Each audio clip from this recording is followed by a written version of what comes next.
تو آئیں چلتے ہیں دوستوں ویڈیو کو سٹارٹ کرتے ہیں، لیکن اس سے پہلے اگر آپ میرے اس پلیٹ فارم کے اوپر پہلی دفعہ آئے ہیں تو آپ نے ویڈیو کو لائک اور شیئر لازمی کر دینا ہے اور میرے اس چینل کو بھی سبسکرائب کر دینا ہے۔ نمستے، میرا نام رمیش بھنڈارے ہے اور میں پروفیشن سے ٹیچر ہوں۔ تو میں نے سنا ہے کہ محمد پیغمبر جی نے چاند کی طرف انگلی دکھا کر چاند کے 2 ٹکڑے کیے، لیکن ابھی فی الحال انسان چاند پہ جا کر آ چکا ہے، تو یہ سائنٹیفکلی پروو ہو چکا ہے؟ یہ جاننا چاہتا ہوں میں۔ بھائی صاحب نے مجھے نمستے کہا، قرآن کی آیت ہے سورہ نساء سورہ نمبر 4 آیت نمبر 86 میں، کوئی بھی آپ کو اگر وش کرتا ہے تو اس کو اور بہترین طریقے سے وش کرو، یا کم از کم اتنا۔ آپ نے کہا نمستے، میں آپ کو پھر سے نمستے نہیں کہہ سکتا ہوں۔ کیوں؟ نمستے کے معنی ہے کہ میں آپ کے آگے جھک رہا ہوں، ادم نممے، مطلب آپ کے آگے جھک رہا ہوں۔ جھکنا صرف ہے ایشور کے سامنے، تو میں کہوں گا میرے آگے جھکنا حرام ہے، اس لیے میں کہوں گا السلام علیکم، آپ پہ سلامتی ہو۔ یہ سب سے بہترین طریقہ ہے، اسی لیے میں نمستے کا جواب نمستے، کیونکہ میں نمستے کے معنی جانتا ہوں۔ اکثر ہندو نمستے کے معنی جانتے بھی نہیں۔ نمستے آتا ہے ادم نممے سے، آپ میرے سب کچھ ہے، میں آپ کا سب کچھ نہیں ہوں، کچھ آپ کو ہدایت دے سکتا ہوں، ہدایت دینے والا اللہ سبحانہ و تعالیٰ ہے۔ ہاں، تو اسی لیے میں نمستے کا جواب دوں گا السلام علیکم، اللہ کی سلامتی آپ پر ہو۔ آپ کا سوال تھا کہ محمد صلی اللہ علیہ وسلم چاند کے 2 ٹکڑے کر چکے ہیں، انسان چاند پہ جا چکا ہے، تو سائنٹیفکلی یہ ثابت ہوا کہ نے چاند کے 2 ٹکڑے ہوئے کہ نہیں۔ قرآن کی آیت شق القمر کی کئی حدیث ہے، ہم مانتے ہیں کہ یہ معجزہ تھا جو اللہ نے کیا، معجزہ کیا اللہ نے محمد صلی اللہ علیہ وسلم کے ذریعے۔ آج سائنٹیفک ریسرچ ہو چکا ہے اور کچھ ایسٹرونامرز جو فلکیات کے ماہر ہیں وہ کہتے ہیں کہ چاند پہ ایک فشر ہے۔ فشر مطلب ایک لکیر ہے، کیا ہے پتہ نہیں، تو ہم کہتے ہیں کہ یہ لکیر شاید نشانی ہے جب اللہ کے پیغمبر محمد صلی اللہ علیہ وسلم نے شق القمر، قمر کے 2 ٹکڑے کیے تھے، ٹکڑے ہو گئے واپس ہو گئے، تو یہ فشر ہے۔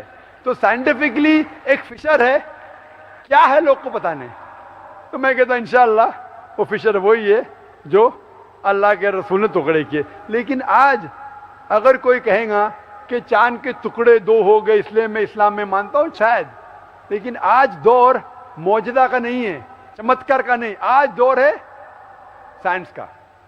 اور سب سے بڑا چمتکار جو آخری پیغمبر محمد صلی اللہ علیہ وسلم نے کیے وہ ہے قرآن، سب سے بڑا چمتکار ہے۔ جو میں تقریر دی تھی سب سے پہلے بار پونا میں اسمبلی ہال میں، قرآن اور جدید سائنس، اس کے ذریعے پتہ چلتا ہے کہ قرآن ہم ثابت کر سکتے، اللہ کی کتاب تب بھی ثابت کر سکتے تھے، آج بھی اور تا قیامت تک۔ تو یہ مین چمتکار ہے، کوئی بھی انسان پڑھے گا، اگر آپ کو عربی نے ترجمہ پڑھیے اور اگر صحیح نیت سے پڑھیں گے، آپ کو اللہ تعالیٰ ہدایت ضرور دے گا۔ ہدایت مطلب صحیح راستہ دکھانا، تو صحیح راستہ جو ہے وہ آخری کلام خدا کا، وہ قرآن شریف۔ Hope answer the question. میرا نام ابھیجیت جاولکر ہے اور میں کمپیوٹر انجینئرنگ اسٹوڈنٹ ہوں۔ سر مجھے آپ سے یہ پوچھنا ہے کہ اگر کوئی مسلم قرآن کے اوپر ہاتھ رکھ کر کوئی قسم کھا لے تو کیا وہ قسم واپس لے سکتا ہے؟ بھائی صاحب نے پوچھا ہے کہ اگر کوئی مسلمان قرآن پہ ہاتھ رکھ کے قسم کھاتا ہے تو کیا وہ قسم واپس لے سکتا ہے کہ نہیں؟ عام طور پہ کوئی بھی مسلمان قسم کھاتا ہے، چاہے قرآن پہ ہاتھ رکھے یا نہیں رکھے، اسے واپس نہیں لینا چاہیے۔ اگر اسے پتا چلا وہ قسم غلط چیز ہے، کسی کو نقصان پہنچا رہی ہے، تو واپس لے سکتا ہے۔ تو ایک مومن، ایک مسلمان اگر اپنے زبان سے کہتا ہے، قسم کھاتا ہے یا انشاءاللہ کہتا ہے، اس کا فرض ہو جاتا ہے کہ اس کے اوپر عمل کرے۔ قرآن پہ ہاتھ رکھنا نہیں رکھنا ایسا کچھ لکھا نہیں ہے۔ اگر اسے پتا چلتا ہے کہ میں نے کچھ غلط چیز کہہ دیا ہوں اور کسی کا نقصان ہوگا یا شریعت کے خلاف ہے، قرآن کے خلاف ہے، اللہ کے رسول کے پیغام کے خلاف ہے، پھر اس قسم کو توڑ سکتا ہے۔ لیکن عام طور پہ اگر وہ قرآن کے خلاف نہیں ہے، محمد صلی اللہ علیہ وسلم کے پیغامات کے خلاف نہیں ہے، تو اسے عمل کرنا چاہیے۔ ایسی کوئی چیز نہیں قرآن کے اوپر، لیکن اگر وہ اللہ کا نام لیتا ہے اور قسم کھاتا ہے، عام طور پہ اللہ کا نام چھوٹی موٹی بات میں نہیں لینا چاہیے، لیکن اگر وہ اللہ کا نام لے کے कोई कसम खाता है, takes an oath in the name of Allah सुब्हानहू व तआला, फिर उसके ऊपर और लाजिम हो जाता है, और अगर वो उस कसम को पूरी न कर सके उसे कफारा देना पड़ता है, उसे जुर्माना देना पड़ता है. Hope that answers the question brother. Name is Keith Silvera, and I'm doing my master's in clinical psychology. So I'm really honored listening to you. Actually, I just want to clarify something, that for a large chunk of Christians, actually, like the Orthodox Christians, the final authority actually is the church. So the church and the Bible is like a part of the church. So the church has like the final authority with interpreting, So we don't like directly interpret it, but like the church would be the final interpreter. However, my question actually is on another point. Some Western scholars have been like studying all the hadith and kind of thing, and in translating them, and they claim that that some of them contradict others, and that certain Islamic scholars in the Middle East, on various contemporary issues, they hold different opposing views, and they use different hadith which have very very respected lines of transmission. And that though they have those very respected lines of transmission, some of them seem to contradict each other. So that's what they claim. Do you really feel it is true? And also are there certain hadith which have a higher authority than others? And so then those would be the ones that we definitely have to follow, and then some others which are not so this thing. So I wouldn't mind if you answered in Urdu too. Thank you very much. I would love to answer in English. I'm more fluent, but because the talk is in Urdu, it will go on the Urdu channel. मैं अंग्रेज़ी में बात और fluently कर सकता हूँ, लेकिन भाई साहब ने अंग्रेज़ी में सवाल किया, लेकिन मुझे कहा कि उर्दू में जवाब दे, इसीलिए मैं उनका आभारी हूँ. माशाल्लाह. भाई साहब का मैं सवाल पहला तर्जुमा करूँगा, और मैं हमेशा करता हूँ. भाई साहब ने पूछा कि वो एक क्रिश्चियन है, और क्रिश्चियनिटी में बाइबल एक किताब है खुदा की तरफ से, लेकिन और इम्पोर्टेंस दिया जाता है चर्च को. जिस तरीके से चर्च बाइबल की तफसीर करती है, उस तरीके से क्रिश्चियन मानते. क्रिश्चियन डायरेक्ट बाइबल को नहीं पढ़ते, डायरेक्ट पढ़ते, लेकिन जिस तरीके से चर्च उसे समझाती है उस तरीके से उसको समझते. मिसाल के तौर पे पहले आपको चर्च में जाना चाहता था संडे को. आज क्योंकि संडे को कम लोग आ रहे, चर्च ने कहा कि अब सैटरडे को भी चल जाएगा. चर्च ने कहा. मैं ये पूछना चाहता हूं, चर्च को क्या अथॉरिटी है कि खुदा के कलाम को बदले? इसीलिए ये सिर्फ क्रिश्चियनिटी में नहीं, अक्सर मज़हब में, इस्लाम के अलावा जितने दिगर मज़हब है, वही लोग ब्राह्मण कहते हैं आप वेद को मत पढ़ो, वेद को मैं पढ़ूंगा. आप जो हम कहते मानो, तो वो क्या कहते? शूद्रा, क्षत्रिय, वैश्य, आप वेद मत पढ़ो, हम पढ़ेंगे ब्राह्मण लोग. आप क्षत्रिय है, आप जाके जंग करो. आप वैश्य, आप जाके धंधा करो, तिजारत करो. आप शूद्रा है, आप हमारे काम करो.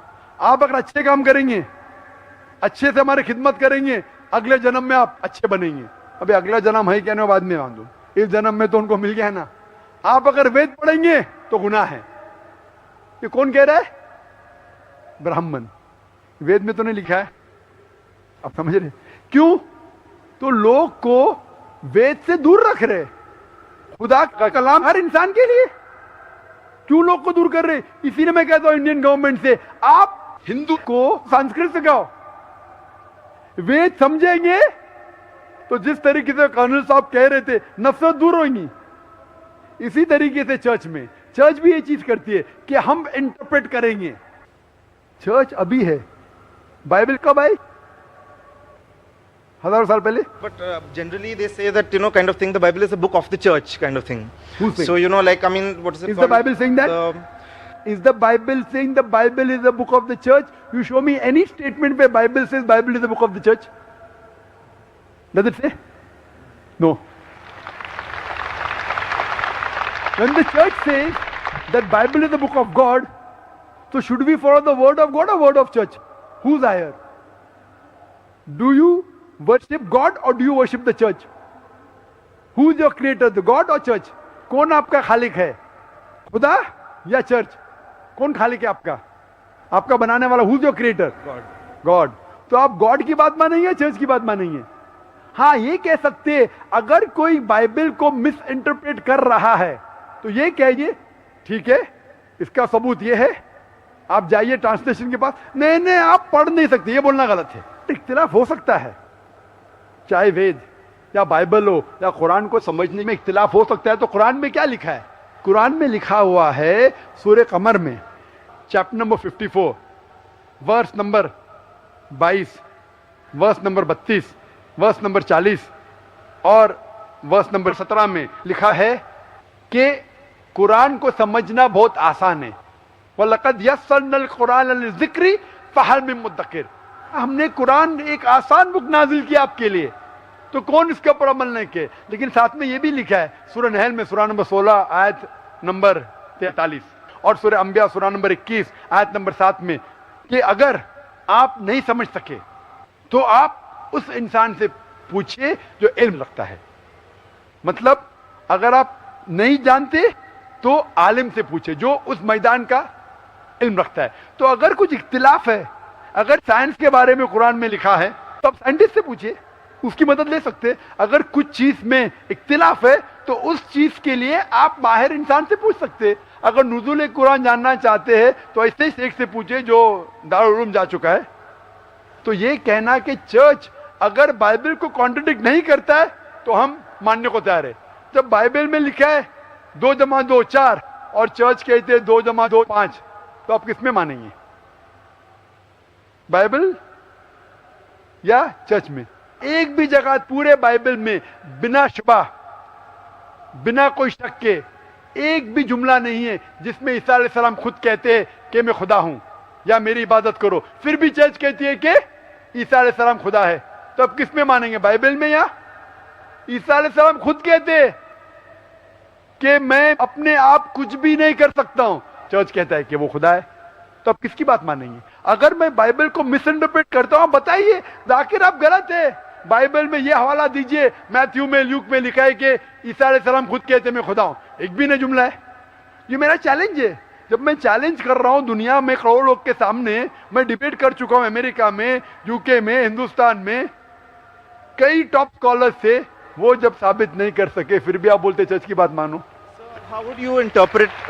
अभी मैं आता हूं आपके सवाल के ऊपर, मैं सवाल पे आपके आता हूं हदीस के बारे में। So no, sir, that I just want to verify.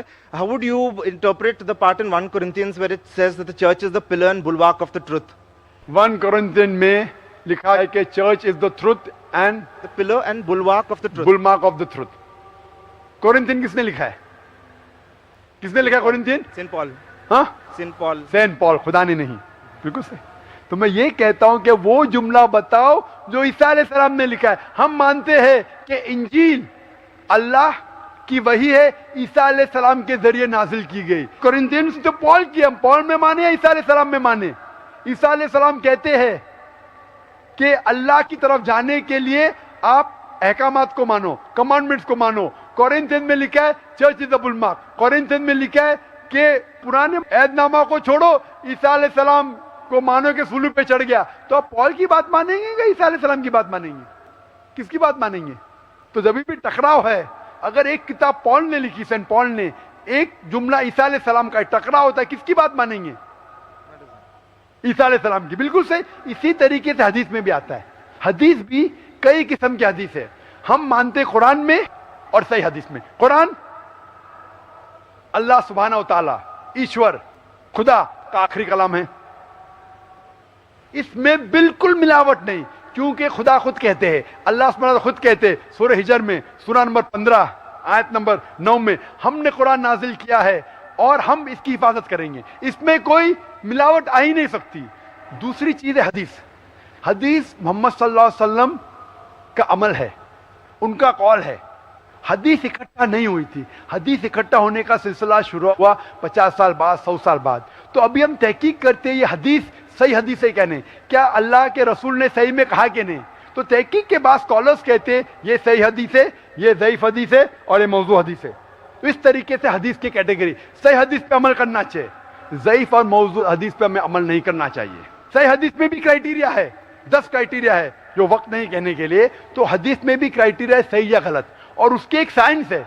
खाली ने ये मानो इसमें मत मानो, वो साइंस है जिससे पता लग सकता है कौन सी हदीस सही है, कौन सी ज़ईफ है। तो ये जो स्कॉलर जो जाते हैं वो ज़ईफ हदीस कोट करते, मौजू कोट करते, जो हम भी नहीं मानते। तो वो जो गलती निकालते वो हदीस को मानते ही नहीं कि सही हदीस है। मुस्लिम को सिर्फ मानना चाहिए कुरान और सही हदीस। होप